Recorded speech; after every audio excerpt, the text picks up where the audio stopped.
নমস্কার, আমি বন্দনা। আমার কিচেনে আপনাদের সবাইকে স্বাগত জানাই। আবারও এসে হাজির হয়েছি ঝরঝরে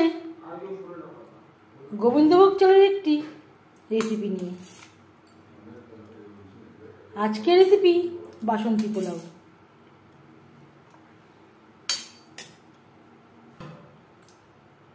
দেখে নেওয়া যাক ঝরঝরে গোবিন্দভোগ চালের বাসন্তী পোলাও রেসিপিটি।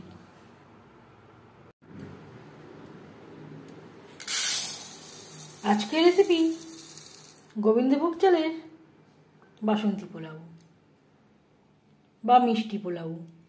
বাসন্তী পোলাও তৈরি করার জন্য এখানে আমি 1 বাটি গোবিন্দভোগ চাল নিয়েছি।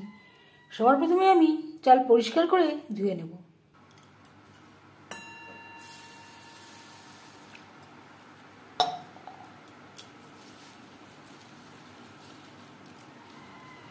দু-3 বার জল পাল্টে পাল্টে চাল পরিষ্কার করে ধুয়ে নেব। চাল পরিষ্কার করে ধুয়ে নিয়েছি।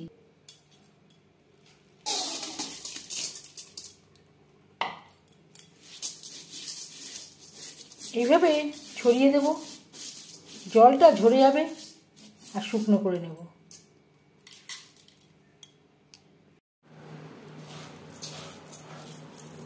ফ্যানের তলায় দিয়ে আমি চাল বেশ ভালো করে শুকিয়ে নিয়েছি।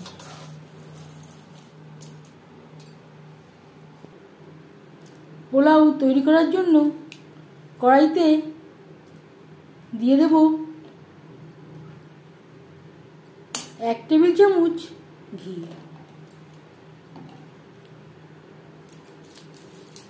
1টা তেজপাতা যেটা আমি টুকরো করে নিয়েছি।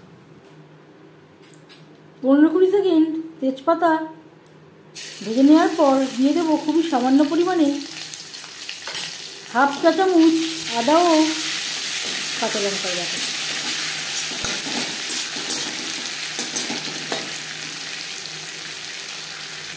এক দু মিনিট নাড়াচাড়া করে নেওয়ার পর দিয়ে দেব জল ঝরিয়ে রাখা গোবিন্দভোগ চাল।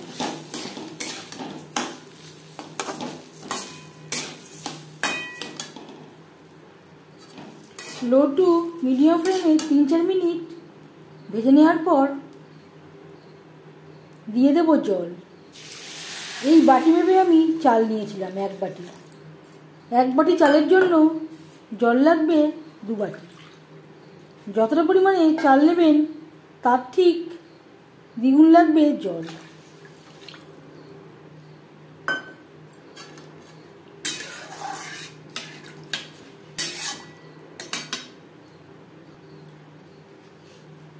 আর লাগছে স্বাদ মতো লবণ, পরিমাণ মতো হলুদের গুঁড়ো।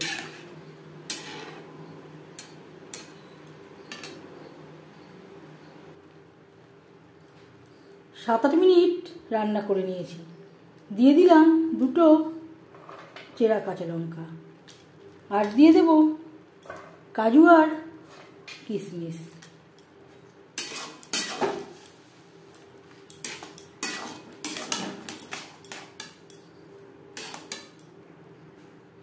এবার যাচ্ছি ফাইনাল স্টেপে।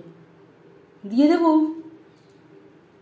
গরম মশলা পাউডার আর দিয়ে দেব 1 টেবিল চামচ সুগার পাউডার। আপনারা চাইলে দানাচিনিরও ব্যবহার করতে পারেন।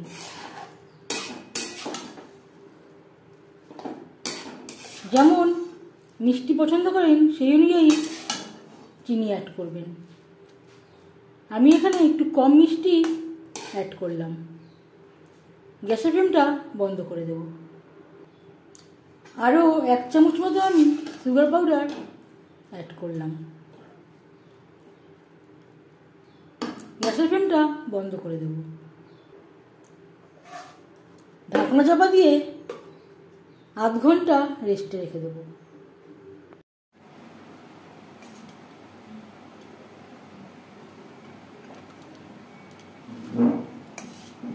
এবার যাচ্ছি সার্ভ করার প্রসেসে। এখানে আমি 15 মিনিট মতো স্ট্যান্ডিং টাইমে রেখে দিয়েছিলাম। আমার হাতে আর সময় ছিল না।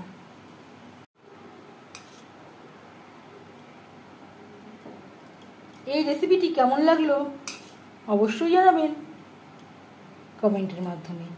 যদি এই রেসিপিটি ভালো লেগে থাকে লাইক করবেন, শেয়ার করবেন, সাবস্ক্রাইব করবেন আমার চ্যানেলটিকে, বেল আইকনটা প্রেস করে দেবেন।